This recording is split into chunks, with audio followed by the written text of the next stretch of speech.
Hello, everybody, and welcome to Friday Apocryphal Podcast, your one-stop shop for everything Friday Apocryphal and podcast. And boy, do we have a show for you today. Today we are covering Third Enoch, chapters 19 through 23. Yep, we Thank talked you, Ruben. I am so proud of you. All I had to say was talk asynchronous. It was like, you're going to hate him more. You're going to hate him so much more after that. Yeah. Yeah, that was annoying. So, I have the Books of Enoch Complete Edition, including First Enoch, the Ethiopian Book of Enoch, Second Enoch, the Slavonic Secrets of Enoch, and Third Enoch, the Hebrew Book of Enoch, by Paul C. Schneiders, translated by R.H. Charles, from International Alliance Pro Publishing, copyright 2012. Wow, that is quite the title. Yes. I have the Old Testament Pseudepigrapha, Volume 1, Apocalyptic Literature and Testaments, new translations from authoritative texts with introductions and critical notes by an international team of scholars, edited by James H. Charlesworth. And the section on Third Enoch is by P. Alexander. P. Alexander, that's right. Yes. So, Third Enoch, huh? Yeah, so last week for Third Enoch, if you had the unfortunate, if you had the displeasure of being here for that, there was a huge list of angels, and it basically just told you their hierarchy. Mm-hmm. Where you have the what was it, the first angel of, or like the angel of the first gate of heaven or something like that? Yeah, well, he takes off the glorious crown from his head and and he falls prostrate. Yeah, to the second, and the second one. Yeah, okay, exactly. It's just that the whole time, and it goes through the gates. At least for you. There was like a story before that for Ruben. Oh yeah, I got a story. You got the shitty gate segment. I did, yeah. So yeah, it goes to the gates and then to like a different part of heaven. I don't know. It's wow, what a hierarchy. So what a hierarchy. This is, I guess. Oh right, okay. So it ended off with two angels. Right, the ones that were God, what were they? They were like essentially twins. Yeah. There was the angel. Okay, it was Saphriel Yahweh, the life giver, and Saphriel Yahweh, the killer. Yep. Yeah. So they're exactly the same, life and death, and they're the ones writing down everything about it, right? Yes, because we all know that life and death are exactly the same thing. You know? No. So yeah, we have these two angels with these giant scrolls and their pens, and they're being scribes and all that. So that's where we're ending off. And now we can continue with this. We have a few more angels to learn about. Yes. But these ones, luckily, will not be taking the glorious crowns off their heads and falling prostrate. Yes. So, why don't I hop into chapter 19? Fantastic.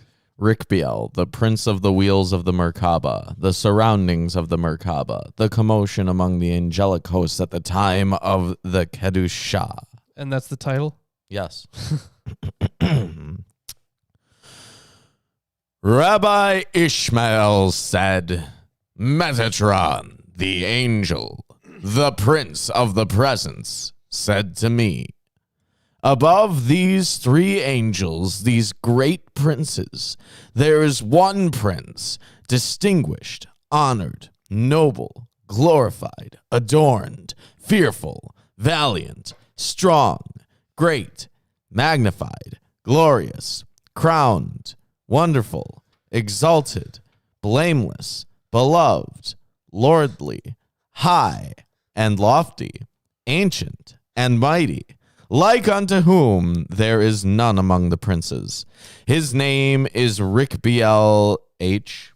Or Rikbiel Yahweh. Yeah. He's so unimpressive after that. The great and revered prince who is standing by the Merkabah. So before it's Rigby, that raccoon from behind the convenience store. No, hey, but after that. It's a really wonderful, mighty, ancient, just really amazing Too raccoon. many adjectives. Yeah. So, of course, entirely too many adjectives. Now, you said at the very beginning that there were 3 princes, right? Mm-hmm. Well, what are playbacks? I gotta know. Listen, I don't know. Okay, man.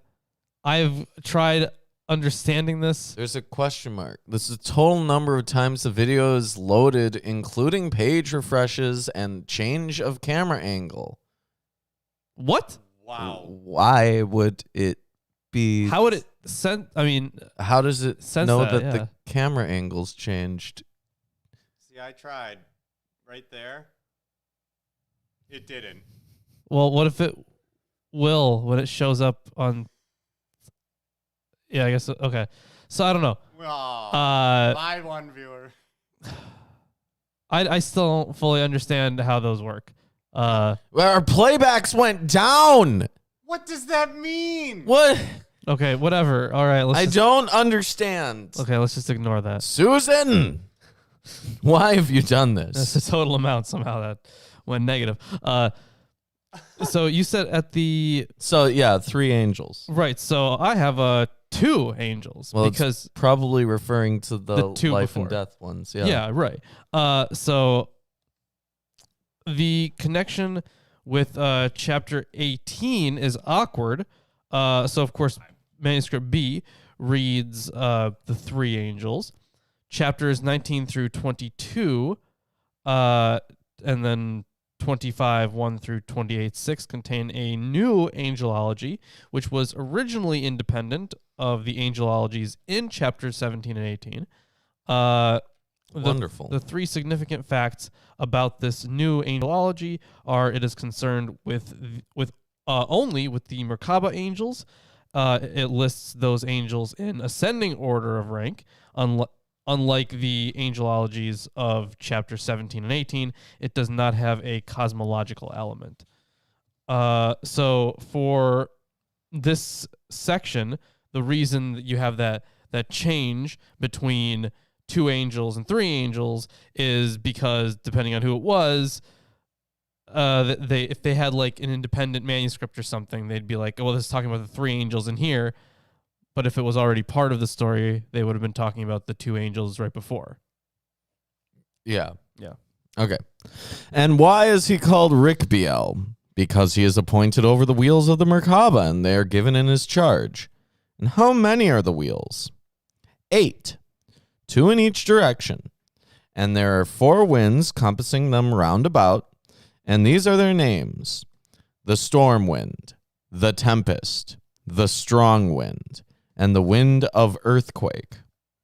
And under them 4 fiery rivers are continually running, 1 fiery river on each side. And round about them, between the rivers, 4 clouds are planted or placed, and these they are: clouds of fire, clouds of lamps, clouds of coal, clouds of brimstone, and they are standing over against their wheels. And so they each have their own little environments. Yeah, they're pretty similar. Yeah, like really similar. Yep. These winds are pretty similar too. Actually, you know what? They're essentially the same, but I guess to differentiate them, Well, we just had a whole section where Look, guys, 2 it's the angels background. were described. Yeah. That's what the background is. Those are those clouds, and those are those wheels. Yeah. There you go. I hope that helps. There you go. Wheels. And the feet of the Chayoth are resting upon the wheels, and between one wheel and the other, earthquake is roaring and thunder is thundering. Yeah. So it's the feet of the creatures. Because I don't know what The feet of the Chayoth. Yeah. Rest in the wheels. So I don't have any like notes on that. So I don't know if that was like a kind of creature or just creatures in general. It must be some kind of creature. I don't know. Look it up. Fine. on your phone. I will. What's a Chayyoth? Chayyotth. Okay, gotcha. Sounds Lovecraftian. Ah. Yeah. And when the time draws nigh for the recital of the song, then the multitudes of wheels are moved, the multitude of clouds tremble, all the chieftains, Shalishim, are made afraid. All the horsemen, Parashim, do rage. All the mighty ones, Gibborim, are excited. All the hosts, Sebaim, are affrighted. All the troops, Gedudim, are in fear. All the appointed ones, Memunim, haste away. All the princes, Sarim, and armies, Chayalim, are dismayed. All the servants, Mesharatim, do faint, and all the angels, Malakim, and divisions, Degalim, travail with pain. And one wheel makes a sound to be heard to the other, and one cherub to the other, one chaya to another, one seraph to another, saying, Psalm 17:5, extol to him that rideth in Araboth by his name Jah, and rejoice before him. Jah! Rastafarianism! So the of course your translation adds in the Hebrew words for all these things, but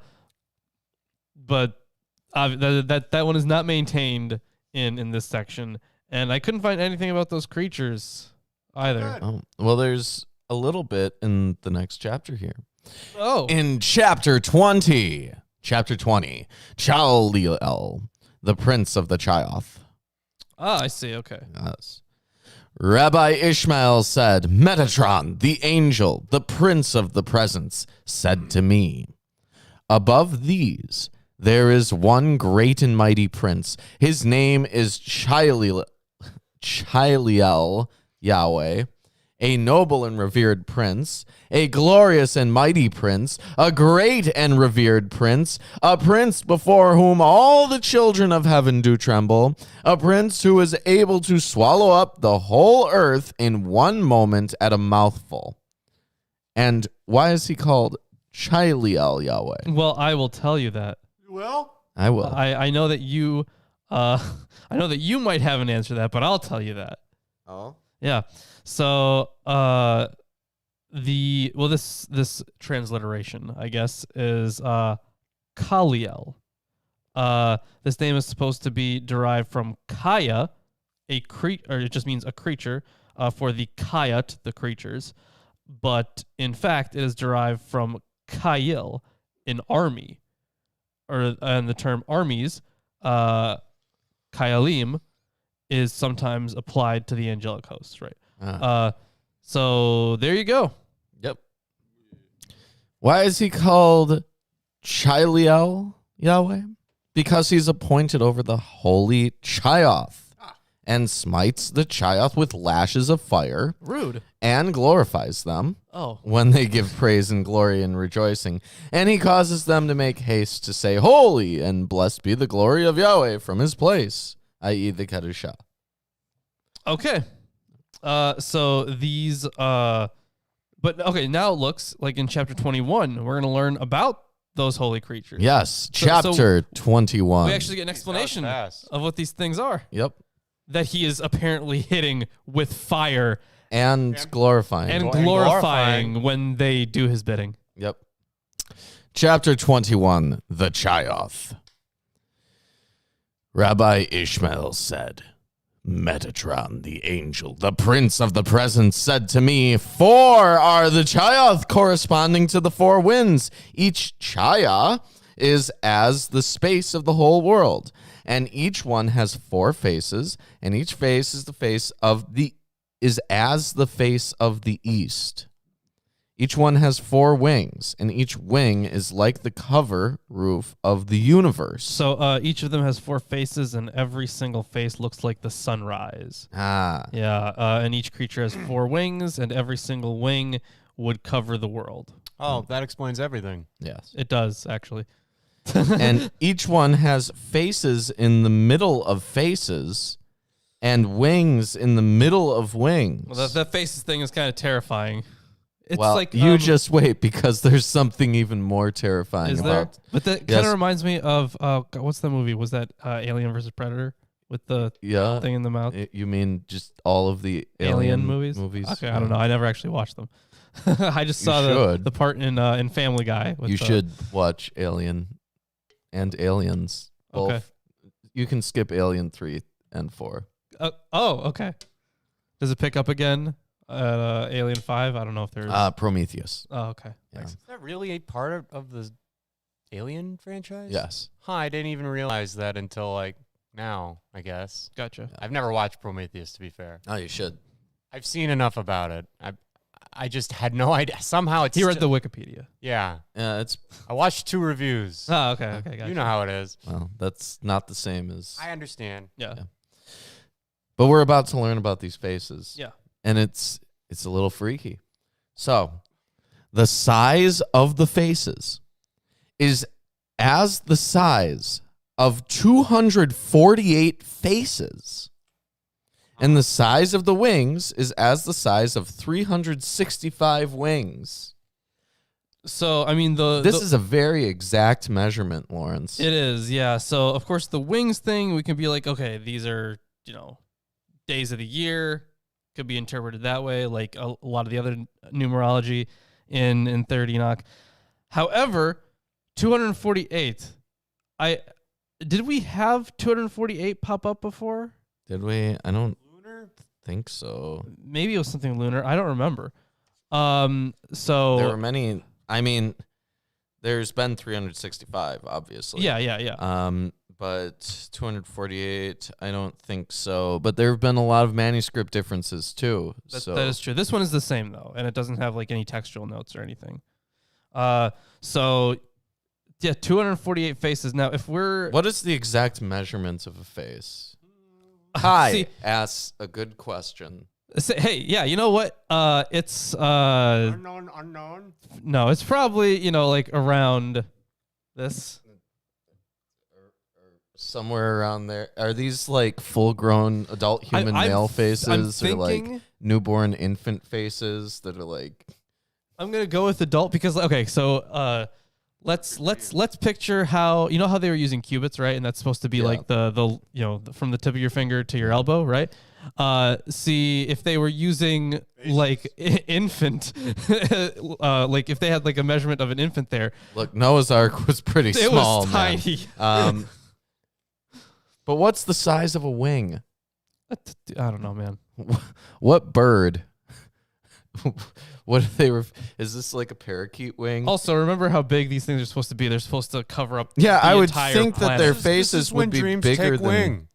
I would think that their faces would be bigger than 248 faces, given that they're just really tiny faces in comparison. Yeah, it's like giant bodies and then these tiny little heads. Yeah. Right. And everyone is crowned with 2,000 crowns on his head. And each crown is like unto the bow in the cloud. And its splendor is like unto the splendor of the globe of the sun. And the sparks that go forth from everyone are like the splendor of the morning star, planet Venus, in the east. That's the end of chapter 21. Now, I'm going to hand it off to you, and you can read chapter 22. There are manuscript differences, and I'll chime in when they do appear. There's also 22B and 22C. Yeah, I do. I do have those. Yes. Yeah. All right. So I'll hop into chapter 22 then. And Godfather, the people who wrote this book, they were physical people with real writing utensils and the need to eat, sleep, and drink. Yeah. Go to the bathroom. So they weren't any more we don't amazing know than you. that. I'm gonna. It's not really a long shot to say that the people who wrote it were physical. So Absurd. anyways, Why is it that all we have left is physical copies then, huh? Prove that, Ruben. It's supposed to be bad audio. I have non-physical copies. Oh, you do? Do you want to see them? Yes. Well, they're in non-physical space. Oh, no. You gotta go there. Rats. I've been had. Okay. And I would have gotten away with it if it weren't for you meddling commentators. Kerubiel, prince of the cherubim. Rabbi Ishmael said, the angel Metatron, prince of the divine presence, said to me, above them is a prince, noble, wonderful, mighty, praised with all manner of praise. Kerubiel Yahweh is his name, a valiant prince, full of boundless power, a majestic prince, with whom is majesty, a righteous prince, with whom is righteousness, a holy prince, with whom is holiness, a prince glorified by thousands of hosts, a prince extolled by countless legions. So, manuscripts A and D say, a prince of highness, and highness is with him. A righteous prince, and righteousness is with him. A holy prince, and holiness is with him. A prince glorified by thousands hosts, exalted by 10,000 armies. Whereas manuscript B says, a prince of highness, and with him there is a righteous prince of righteousness, and with him a holy prince of holiness, and with him there is a prince glorified by thousands of hosts, exalted by 10,000 armies. So one manuscript has multiple angels in this place. Interesting. Yeah. So yeah, obviously, great angel, fantastic one. With a lot of angels around him. At his wrath, the thousands of hosts, a prince extolled by countless. Oh wait, I skipped the line. Oh, no. At his wrath, the earthquakes. At his wrath, the rage tremble. Wait, what? Hold up. What? At his wrath, the earth quakes. Yeah, so that's two words. At his rage, the camps tremble. Gotcha. Mm-hmm. The foundations shudder from fear of him, and Arabot quakes at his rebuke. Yeah. His body is full of burning coals. It is as high as the seven heavens, as broad as the seven heavens, as wide as the seven heavens. The opening of his mouth blazes like a fiery torch, and his tongue is a consuming fire. His eyelashes are as the splendor of lightning. You know, That's sounding like Metatron. It is a little bit, yeah. It does. Yeah. So, I was just going to say that, like, we have a lot of descriptions of angels, and a lot of pretty much everything that's used to physically describe them has been in terms of fire, right?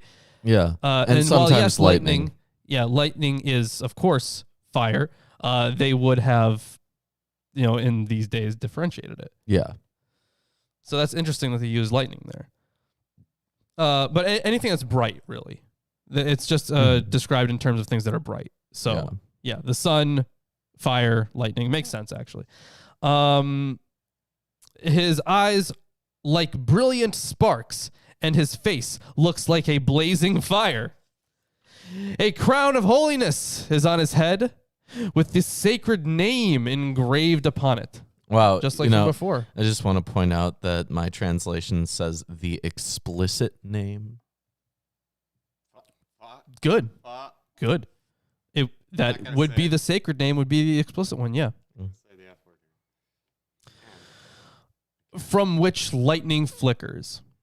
The bow of the Shekinah is across his shoulders. The Shekinah has a bow? Apparently.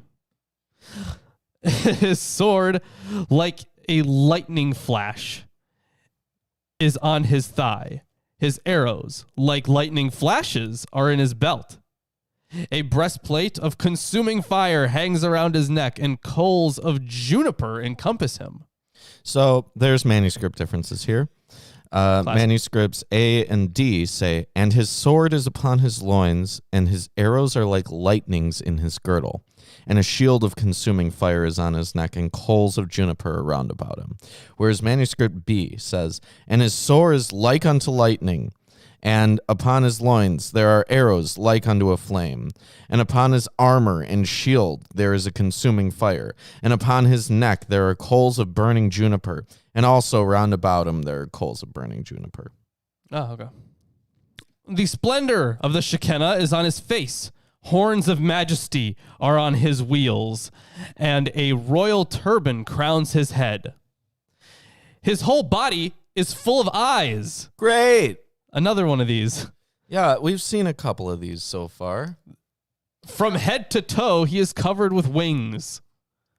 On his right hand, a flame blazes.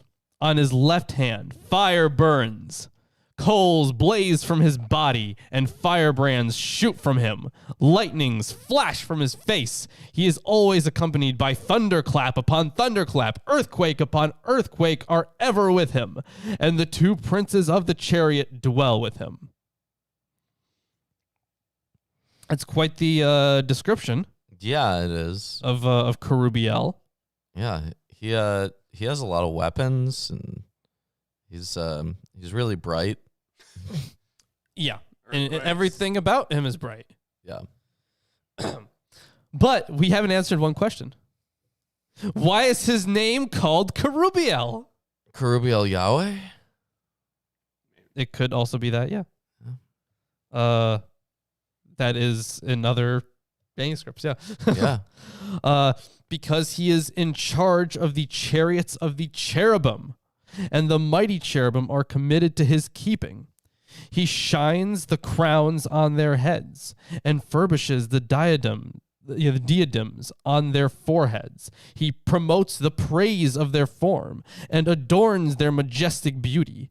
He makes them very lovely as they are, still lovelier, and increases their great glory. So he takes angels and makes them more... Yeah, this guy's a support unit. I get it.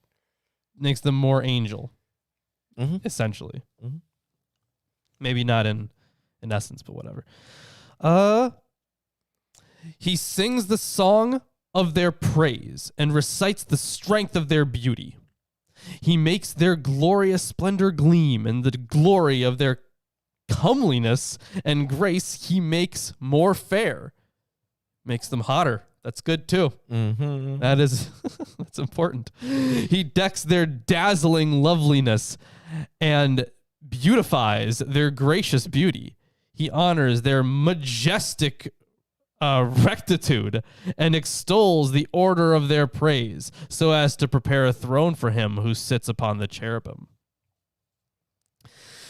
The cherubim stand beside the holy creatures, and their wings are raised up to the height of their heads. The Shekinah rests upon their backs. The splendor of the glory is on their faces. The song and praise are in their mouths. Their hands are under their wings, and their feet are covered by their wings, and horns of glory are on their heads. The brilliance of the Shekinah is on their countenances, and the Shekinah rests upon their backs. Sapphire stones surround them, pillars of fire on their four sides, pillars of flame flank them. A sapphire stone stands on one side, and a sapphire stone stands on the other. So they're really creating a hell of a scene here. Yeah. And under the sapphires. Under them? Oh, yeah. Yep. Right. That's the very next line. And beneath the sapphires, coals of juniper. So this is like what you would see in a final boss room. Yeah. Except that there are probably tons of these guys, because that's just for cherubim. Yeah, and apparently the Shekinah is upon them all, which you'd assume it'd be like next to them, right? Because the Shekinah itself can move around. It's on their face. And it rests on them. Yeah, it rests on them and on their face. It's in multiple places. Okay, it has more than one location. It just exists in the I mean not a room, but I guess it just exists all around them. Given that it can exist. Maybe they're in the Shekinah. No, it's on their faces and I it know. rests on their backs. Given that it can exist in multiple places, it's kind of shitty that God abandoned the earth completely at the beginning beforehand? of the story. Yeah, that is true. He did take it there. But see, I like another interpretation would be like, okay, so you have the Shekinah could be like I don't know, some like divine ball of essence, I guess, and it can move around. But if you're in heaven, I guess it would just be everywhere because all of heaven is in. I don't know. I'm stretching a bit, but I'm trying to make sense of it. I'm trying to make sense of it. All right. So either way, it's all these angels and creatures are together and burning juniper, being super holy and whatnot. Have you ever burned juniper? No, have you? No. Okay.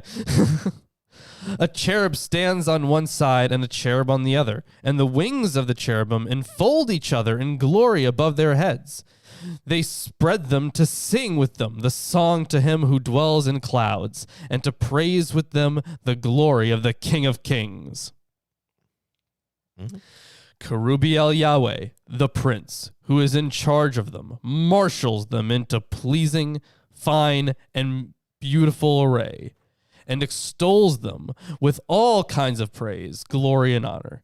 He makes them haste with glory and strength to do the will of their Creator at every moment. For on top of their heads abides perpetually the glory of the high and exalted King who dwells upon the cherubim. So that's the end of chapter 22.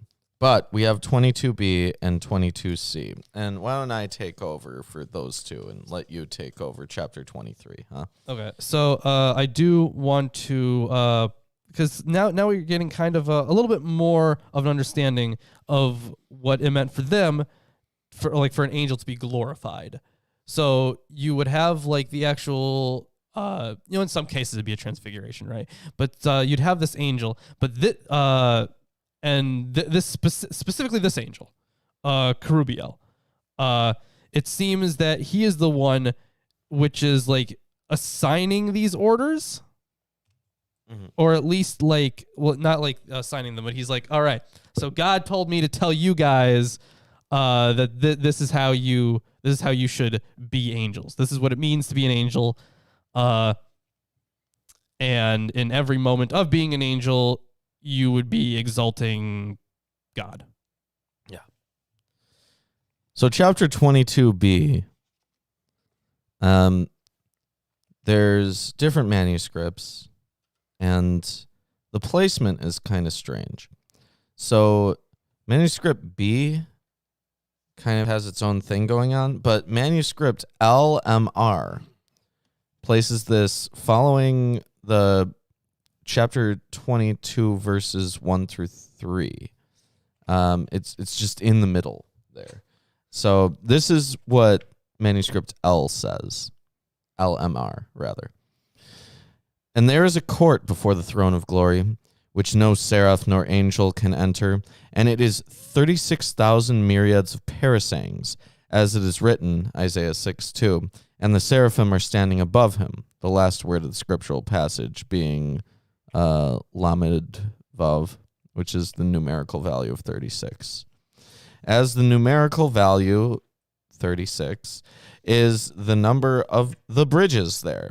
And there are 24 myriads of wheels of fire, and the ministering angels are 12,000 myriads, and there are 12,000 rivers of hail, and 12,000 treasuries of snow, and in the 7 halls are chariots of fire and flames, without reckoning or end or searching. Now, LMR ends there. This is what Manuscript B says. It's that's not so different from what Manuscript C says. Well, Manuscript C, I don't have Manuscript C's. So Manuscript C has it's not like super different. I'm just gonna read a little bit here. So 12 myriads of parasangs In their ascent, 12 myriads of parasangs, and in their ascent, 12 myriads of parasangs. Wow. Okay. Yeah. So it's not like it has like the same idea, I guess. All right. Manuscript B. Rabbi Ishmael said to me, Metatron the angel, the prince of the presence, said to me, how are the angels standing on high? He said, like a bridge that is placed over a river so that everyone can pass over it. Likewise, a bridge is placed from the beginning of the entry to the end. And 3 ministering angels surround it and utter a song before Yahweh, the God of Israel. And there are standing before it lords of dread and captains of fear, 1,000 times 1,000 and 10,000 times 10,000 in number. And they sing praise and hymns before Yahweh, the God of Israel. Numerous bridges are there, bridges of fire, and numerous bridges of hail. Also numerous rivers of hail, numerous treasuries of snow, and numerous wheels of fire. And how many are the ministering angels? 12,000 myriads, 6,000 myriads above, and 6,000 myriads below. And 12,000 are the treasuries of snow, 6 above and 6 below. And 24 myriads of wheels of fire, 12 myriads above and 12 myriads below. As above, so below. Yeah. Yeah. Very hermetic. Yeah. And they surround the bridges and the rivers of fire and the rivers of hail. And there are numerous ministering angels forming entries for all the creatures that are standing in the midst thereof, corresponding to over against the paths of Arakia Shamayim. What does Yahweh, the God of Israel, the King of... what doeth Yahweh, the God of Israel, the King of glory? The great and fearful God, mighty in strength, doth cover his face. In Araboth there is 660,000 myriads of angels of glory standing over against the throne of glory and the divisions of flaming fire. And the King of glory doth cover his face, for else the Araboth Rakia would be rent asunder in its midst because of the majesty, splendor, beauty, radiance, loveliness, brilliancy, brightness, and excellency of the appearance of the Holy One. Blessed be he. Wow, that's very powerful. Yeah. I mean, I doubt that they mean that literally, but I'm sure they're saying that's how great his presence is. Yeah. It would tear apart the heavens. So whenever you have an image of God in your head, he has If to you have weren't a on the thing bridge covering his already, face. you can't get on the bridge. That's a good point, Kai. There are numerous ministering angels performing his will, numerous kings, numerous princes in the Araboth of his delight, angels who are revered among the rulers in heaven, distinguished, adorned with song, and bringing love to remembrance, who are affrighted by the splendor of the Shekinah, and their eyes are dazzled by the shining beauty of their king. Their faces grow black, and their strength doth fail. Interesting. Their faces grow black. Yeah. They go out in blackface. Is horrible. That what is Racist. implied here? Let me see if this translation's any better. With eyes grown dim from the light of the radiant beauty of their king, with faces black and strength grown feeble. Okay, so without the... so they have like the Dark Souls? light and a little bit. So they have like, the light and the dark. And since God is everything, and his Shekinah is all of it is his light, I guess. Once you're not in that, everything is dark. No. Yeah. I guess. There go forth rivers of joy, streams of gladness, rivers of rejoicing, streams of triumph, rivers of love, streams of friendship. Another reading of commotion, and they flow over and go forth before the throne of glory and wax great and go through the gates of the paths of Araboth Rakia at the voice of the shouting and music of the Chayoth, at the voice of the rejoicing and the timbrels of his Ophanim, and at the melody of the cymbals of his cherubim. And they wax great and go forth with commotion in the sound of the hymn, Holy, holy, holy is the Lord of hosts. The whole earth is full of his glory. You know, we've heard that before. Yep. Pretty much that exact thing before. Yeah, we have. Yeah. Definitely. Yeah. That is the end of 22B, but there's also 22C. There is. And I'll take over 22C. I'll do 22C. You'll do 23. What? Okay. Yes. 22C, which is in B, LO, and LMR. Rabbi Ishmael said, Metatron, the prince of the present, said to me, what is the distance between one bridge and another? It's a good question. 12 myriads of parasangs. Wow. Their ascent is 12 myriads of parasangs, and their descent is 12 myriads of parasangs. Wait, I thought you said you didn't have Manuscript C. No, this is 22C. Yeah, I thought you said you didn't have 22C. 22C appears in B, LO, and LMR. Oh, I see. Okay, so all right, whatever. The distance between the rivers of dread and the rivers of fear is 22 myriads of parasangs. Between the rivers of hail and the rivers of darkness, 36 myriads of parasangs. Between the chambers of lightnings and the clouds of compassion, 42 myriads of parasangs. Between the clouds of compassion and the Merkabah, 84 myriads of parasangs. Between the Merkabah and the cherubim, 148 myriads of parasangs. Between the cherubim and the Ophanim, 24 myriads of parasangs. Between the Ophanim and the chamber of chambers, 24 myriads of parasangs. Between the chamber of chambers and the holy Chiath, 40,000 myriads of parasangs. Between one wing of the Chiath and another, 12 myriads of parasangs. And the breadth of each one wing is of that same measure. And the distance between the holy Chiath and the throne of glory is 30,000 myriads of parasangs. And from the foot of the throne to the seat, there are 40,000 myriads of parasangs. And the name of him that sitteth on it, let the name be sanctified. And the arches of the bow are set above the Araboth, and they are 1,000 thousands, and 10,000 times 10,000s of parasangs high. Their measure is after the measure of the Irin and Kadishin watchers and holy ones. So yeah, the first few verses there were, the thing is that was 3 verses that you read before. Those are just long verses. So those first 3 verses we're basically just giving you the dimensions of heaven. It kind of starts small, but then it gets progressively bigger. And now we're at rainbows. Mm-hmm. But there's also watchers. Yeah, they're there. As it is written, Genesis 9:13, my bow I have set in the cloud. It is not written here, I will set, but I have set, i.e., already. Clouds that surround the throne of glory. As his clouds pass by, the angels of hail turn into burning coal, and a fire of the voice goes down from by the holy Chiath. And because of the breath of that voice, they run, Ezekiel 1:14, to another place, fearing lest it command them to go, and they return lest it injure them from the other side.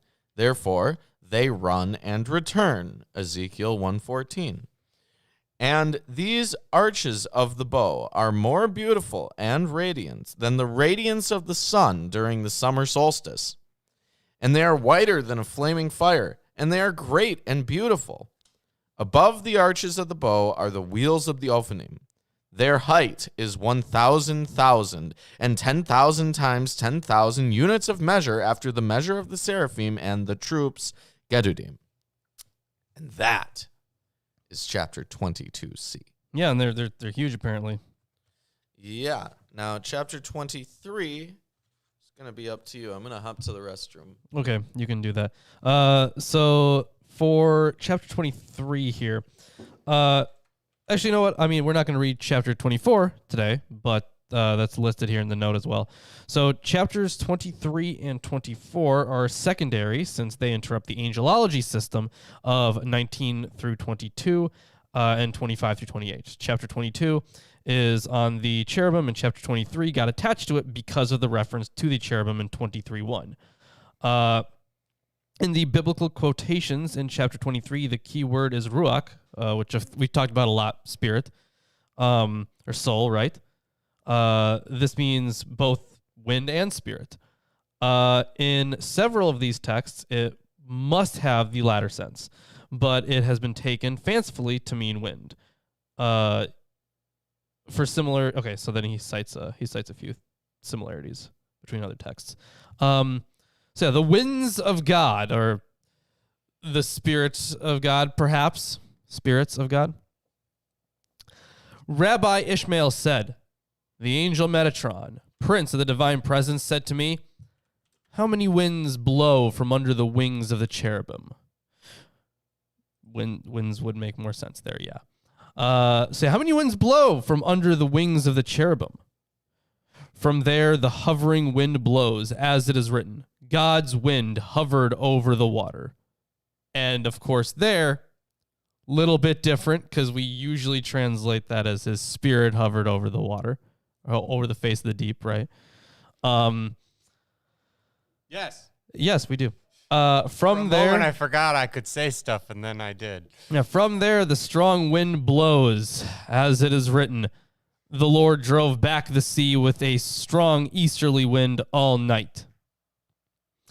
From there, the east wind blows, as it is written, the east wind brought the locusts. I want to blow a strong wind from the east all Do night you? and party every day. Wow. Wow. You know, I was depressed before. Well, I'm glad to have helped make it worse. Thank you. Oh. Thank you for enumerating my dread. From there, the wind of quails blows. As it is written, a wind came from the Lord, and it drove quails in. Oh. Numbers Now there are 11:31. quails. What verse are you on? No, that was verse 4 Verse 4. in chapter 23. Oh. I turned to chapter 24. Oh, no. The hell? Chapter 24 is very similar to chapter 23. There's a whole bunch of references to the Bible. Yeah. From there, the wind of jealousy blows, as it is written. If a wind of jealousy comes upon him. Numbers 5:14. Thank you. From there, the wind of earthquake blows, as it is written afterwards, the wind of earthquake. But the Lord was not in the earthquake. 1 Kings 19:11. That's just funny. That's just funny. Yeah, the grammar in this whole chapter is very strange. Well, I mean, they're obviously, they're just quoting the actual things. Yeah. From there, the wind of Yahweh blows, as it is written. He carried me away by the wind of the Lord and set me down. Exodus 37:1. Exodus 37:1? That's what it says in mine.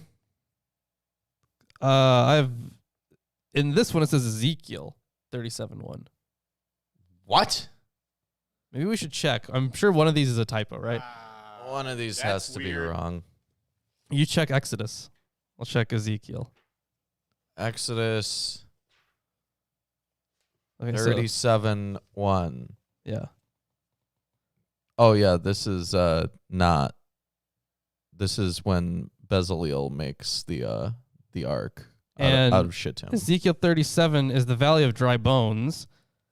Hand of the Lord was upon me, and he brought me out in the spirit of the Lord and set me down. Yeah, so it is Ezekiel. Yeah, Okay, so the wind and spirit are the same thing. yeah. But here Now I'm angry. they're choosing to translate this as wind. Yeah, they've translated it as wind, even though like a lot of the time we have the understanding of spirit there. It kind of carries both meanings in some of these passages. When wind would make more sense with like the stuff about wings, right? Mhm. So But then if you go back to like the very first one, God's wind hovered over the water. Like we remember Genesis. Nobody really translates it as wind. Well, why not? Wind hovers over the water. It does. doesn't It does hover over the water. But it would, I guess it'd just be weird. Do spirits hover over water? They could, yeah. I mean, they're non-physical They could do things, whatever, right? right? Do they occupy physical space? I assume they do. Well, Maybe not the same physical space that we do. what? Because this is what you hear from people like that. Like they're not like in this dimension or they don't say dimension, but they say they're like the veil, right? Like a parallel world that's like right next to ours, but not Like a ghost. Yeah, Just keep reading. I will. Let's see. Yeah, carry me away by the wind of the Lord and set me down. From there, the evil wind blows, as it is written, and the evil wind left him. 1 Samuel 16:23. From there, the wind of wisdom and insight, the wind of counsel and power, and the wind of knowledge, and the fear of Yahweh blow. The wind of the fear of Yahweh, right? I just have I think it had like the wind of knowledge, so they would be using it for both. Yeah. And the fear of Yahweh blow, as it is written. On him the wind of the Lord rests, a wind of wisdom and insight, a wind of counsel and power, a wind of knowledge and of the fear of the Lord. Isaiah 11:2. It's interesting that they're, for the most part, initially they're kind of going chronologically through the Bible. Yeah. Now, of course, for some of these, I mean, you have like, there's a part in 1 Kings earlier on. There's a part that's also in 1 Kings later, and then Genesis again. So they're definitely not sticking with that theme all the way through, but it does start out that way. And then it kind of becomes a mishmash. Mm-hmm. From there, the wind of rain blows, as it is written, the rain is born of the north wind. Proverbs 25:23. From there, the wind of lightning blows, as it is written, he makes the lightning flash for the downpour, and he brings the wind out of his storehouses. Jeremiah 10:13 and 51:16. I'm not believing all of this sometimes, You're not? No? No, because, not what you're saying, but what Ruben's saying. Because I'm like, I remember these readings. Yeah. And I'm like, maybe not verbatim, but or at all. Because we couldn't even find the first one. For a lot of this, they would use spirit or soul. Sure, okay. I mean, not just that, but you know what I mean. You couldn't even find the first quote. We did. Oh, you did? We did find it. Oh, it wasn't. Yeah, one was just a typo. Yeah. Gotcha. Okay. Yeah. Well, either way, I feel like it's filled with that. How's that? Yeah, there are a lot of typos in this book. This particular book feels really jank. This part of this book feels really jank. This guy, Paul C. Schneiders, he really screwed up. Yeah, this one is better. Yeah. Yeah. From there, the wind that shatters the rocks blows, as it is written. Then the Lord himself went by. There came a mighty wind, so strong it tore the mountains and shattered the rocks before the Lord. That's in 1 Kings 19:11. Yeah. And also, this is not a good starting point for the Bible, but this isn't our Bible show. This is our apocryphal show. Yeah, this is not the Bible. This is apocryphal. Is this not just apocryphal? This is pseudepigrapha. Yeah, which is still in the subcategory. We have a Bible show. Yeah, that's Sunday. about the Bible. On Sunday. Mm-hmm. Yeah. So we don't. This show isn't about the Bible. It's tangentially related to the Bible. 200 episodes or more. Check that out. Yeah. Right. Yeah. Well over 200 episodes. So either way, so strong it tore the mountains and shattered the rocks before the Lord. From there, the wind of the abatement of the waters blows, as it is written. God sent a wind across the earth, and waters abated. Genesis 8:1. From there, the wind of wrath and sorrow blows, as it is written. Suddenly, from the wilderness, a gale sprang up, and it battered all four corners of the house, which fell in on the young people. Job 119. But also, yours sucks because mine says, and behold, Behold. there came kind a of. great wind from the wilderness and smote the four corners of the house, and it fell. You're right. Yours is better. In that way. Yeah. Yeah. And they're just pulling from everything here. Yeah, they really are. Yeah. So Did they just go through the Bible and find every single reference to wind? Yes, that is what it looks like. Well, they did a lot of work for us. Thanks, They thanks, did. guys. That is true. They did. They were really trying to figure it out here. Like, what did the authors mean by wind? You know, I like that. I like the fact that they did that. They probably could have done it better, but I like that they tried. Mm-hmm. Let's continue on. From there, the storm wind blows, as it is written, storm wind that obeys his decree. That is in Psalm 148:8. And then here's where it gets a little more interesting. Ah, Satan stands among these winds, for there is no storm wind that is not sent by Satan. All these winds blow only from beneath the wings of the cherubim, as it is written, he mounted a cherub and flew and soared on the wings of the wind. Psalm 18:11. And mine says, Satan is standing among these winds, for storm wind is nothing else but Satan. Yeah, because I would guess that it would only have bad connotations. Yeah. So all the other winds are, they're perfectly legitimate, but these specifically, These winds suck. yeah. So yeah, there is no storm wind that is not sent by Satan. Literally, there is no storm wind but the storm wind of Satan. Yeah, so perhaps the background to the statement is Job 1, especially verses 12 and 19. But is it not written? I'm trying to find the specific point. When they talk about the cherubim here, which we just read. Yeah. They had all these winds. So there's Psalm 18:10, which you noted, right? And there's also possibly 2 Samuel 22:11. That's the other quotation that I have. Oh, I'm not talking about the quotation. Oh, okay. I'm talking about earlier in the reading today. We talked about different winds that were with the cherubim, right?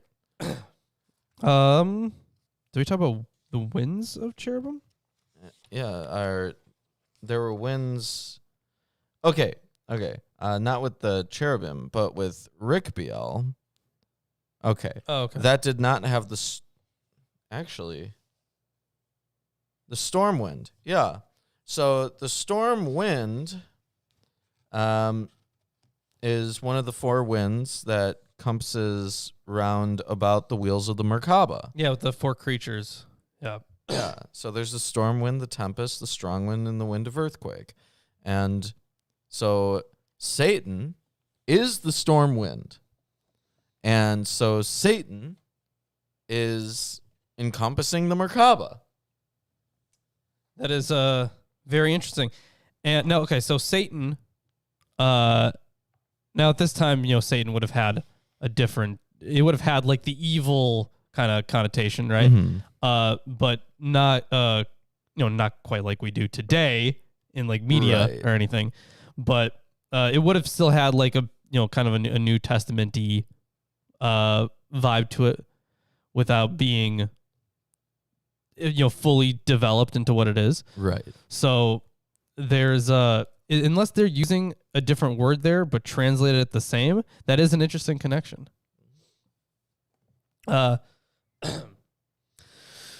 Whither do all these winds go? It is taught that they go out from under the wings of the cherubim and fall on the orb of the sun, as it is written. Southward goes the wind, then turns to the north. It turns and turns again. Back then to its circling goes the wind. Ecclesiastes 1:6. Oh, that's classic Ecclesiastes. Stuff is the way it is. It just keeps happening. Yep. Why doesn't it stop? Nothing new under the sun. Yep. Honestly, just the best book. Everything is meaningless. I love it. Utterly and purpose. What was it? Nothing has a point to it. It's great. I love it. Purposeless. There you go. So from the orb of the sun they go round and fall upon the mountains and the hills, as it is written. For he it is who formed the mountains, created the wind. Amos 4:13. Also, I find it entertaining that the Godfather said that we should do our Bible show on the Sabbath. Oh yeah, that is funny. But he's a Christian, and Christians don't keep the Sabbath.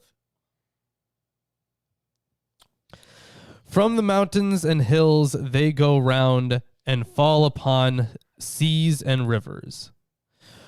From the seas and rivers they go round and fall upon towns and cities.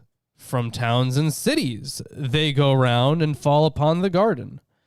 And from the garden they go round and fall upon Eden, as it is written. He walked in the garden at the time of the daily wind. Genesis 3:8. Oh, okay. That is a different translation than we've seen before. Yeah. In the midst of the garden, they mingle and blow from one side to the other. They become fragrant from the perfumes of the garden and from the spices of Eden. The spices of Eden. Oh yeah, the spices of Eden. So A, E, and substantially F. Those are the manuscripts for it. For the distinction between Eden and the garden, C5:5. The fragrance of the Garden of Eden is mentioned. In a bunch of rabbinical texts. Okay. Speaking of spices. Oh, okay. Anyways, have you read Maimonides? I have to read some of Maimonides. From what? The Guide to the Perplexed? Yeah. Because that was for the Judaism course. Yeah. We had to read some of it. So anyway, yeah, from the spices of Eden until scattering, saturated with the scent of pure perfume, they bring the scent of the spices of the garden and the perfumes of Eden before the righteous and the godly who shall inherit the Garden of Eden and the tree of life in time to come, as it is written, Awake, north wind, come, wind from the south, breathe over my garden to spread its sweet smell around. Let my beloved come to his garden, let him taste its rarest fruit. Cant 4:16. Yeah, Canticles. So that would be the Song of Songs. I think that's the same as the Song of Songs, right? Is it? I'm pretty sure. I'm pretty sure that's just another name for it. I mean the Song of Solomon. No, the Song of Songs. Song of Songs? I think. It may be the Song of Solomon. Well, let's check it because the Song of Solomon was very. Hold on, where is it? Hold up. I got this. I can find it. Don't worry. I know that there is a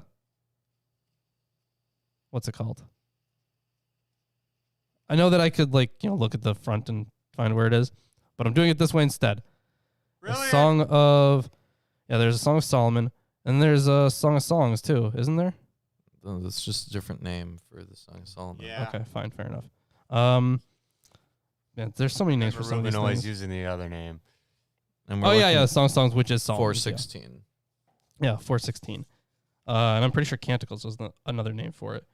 4:16. Yeah, awake, O north wind, and come, O south wind, blow upon my garden, let its spices flow. So that's where that comes from, I guess. Okay. Yeah, there's that. So that's the reading for today. Yeah, we had a major description of some very important angels, and I guess they're A really big bridge that covers the time of our world and separates heaven from earth. multiple bridges. Faces. Yeah, many bridges. Yeah. Oh, faces with measurements of 365 faces and No, wings. 248 faces. No, that's how big the wings were. The wings No. are 365. Oh, the wings were 365? Okay. Yeah, they were so the wings were 365 wings, and the faces were 248 faces. Yeah. So helpful for all the dimensions that I needed to know. Yep. Yeah, exactly. So large faces compared to you, 10,000 myriads. but also they're really, really tiny faces compared to the myriads. size of. Myriads of myriads and myriads of myriads. What a theme I won't forget from this. Mm-hmm. You're not going to want to forget. Gonna not forget. It was pretty unique. You can't forget. You well, can't know. Brain damage, but let's not go for that.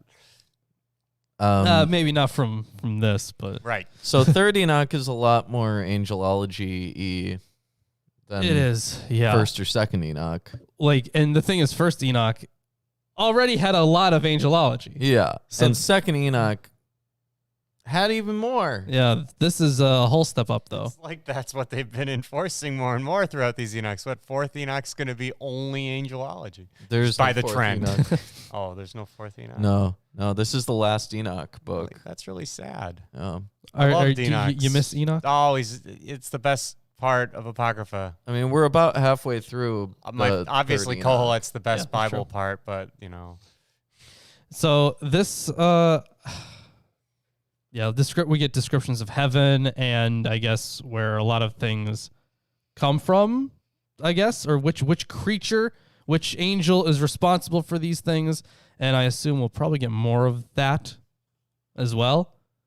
Like it's not just God; it's like the responsibility is divided amongst the angels. Yes. You know what? That's good. God's delegating. Yeah. So, I mean, it's not really necessary because God supposedly has the power to do all of those things on his own without their help. Oh yeah, easily. So, But this is why like not? art pieces. This is just the fixtures. Even the guys with the their crowns. angels Yeah, are let me- God's NFTs. Yeah, yeah. That's really the only function that they serve. Or a bunch of mini bosses. I like Justin's Mini bosses is idea. good, You yeah. want to fight God? Here's his, I don't know, entourage of mini bosses before you get to go Oh there. yeah. Speaking of God and D&D campaigns, Oh jeez. well, I mean, we still have to work on the system, I guess. Oh man, you remembered? Why would I forget? Okay, yeah. So I want to make like Diablo they 6. have D&D Bible, right? They But have they have something. It might be called D&D Bible. It might be called D&D Biblical, or it might just be called like D&D, like the era of that kind of people. Forget what you would call everybody from there. I'd have to look again, but Okay. like there's D&D Iron Age literally as well. Okay. So it's kind of like this would be D&D Bronze Age maybe. Or well, I mean, so it's hard to figure. Iron Age is like maybe it could where be they're at. you could set it in like for some of these things you could set it in the Bronze Age, but like for I other just see things that you these set it in the systems are Iron for Age. more about people playing out their fantasies than what Well, you want, Yeah. which is his somewhat historical accuracy. And we may actually, I found out that there's an entire separate field of, I guess, tabletop games, not necessarily role playing per se, other than it is for sure a role play, but it's like historical reenactment, Okay. Gotcha. which is weird. So, I mean, this wouldn't be a reenactment, but I think it'd be No, it interesting. wouldn't be. I think it would be interesting to, like, once maybe if we have like a play through of it, we can stream it or something. I don't know. Oh, sure. I mean, Possibility. yeah, we'll think about it. A Okay. more historically accurate D&D Bible, Surely. or more. Sorry, a more biblically accurate D&D Bible. There you go. go. You know what we could do? We could take the rules that you put together and release them to our patrons. If you thankfully enjoyed too, the yeah. show today, you can check us out on Patreon. Give us money and you can get stuff in return, such as being on the show. Or t-shirts, books, Spinning wheelie? Yeah. Spinning wheel, yeah. But, if you don't want to enter a t-shirt giveaway, you can click on a piece of pinned merchandise, such as this Rod of Valentine's God Day. Valentine's Day shirt.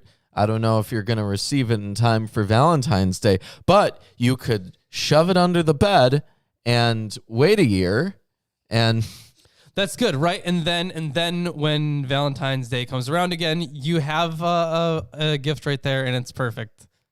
Because Rod of God, you totally got Yep. him something. Yeah. You're like, it didn't come in yet. I'm sorry. it's right there. Lame like that. Let's see. We also have an Amazon Wishlist. There are lots of books on there. yeah, if you guys want to buy us books that we can read and use We can for use them things on the show. We can use them as sources for more long form videos. we can use them as decorative artwork. I don't know why we would, but we could do that. Yeah. Let's see what else. What else do we have? Facebook, Twitter, free to follow us on those platforms. Yep. I think all the Lawrence links. diss tracks Lawrence diss tracks. to Yes. MilwaukeeAtheists@gmail.com. Yeah. So absolutely diss me. Give me all the disses. Love it. I think that's all the shilling, right? Unless I'm forgetting something. No, I think I'll listen. You're forgetting to tell them that they can see us on Sunday. On Sunday. See you on See you Sunday. Sunday.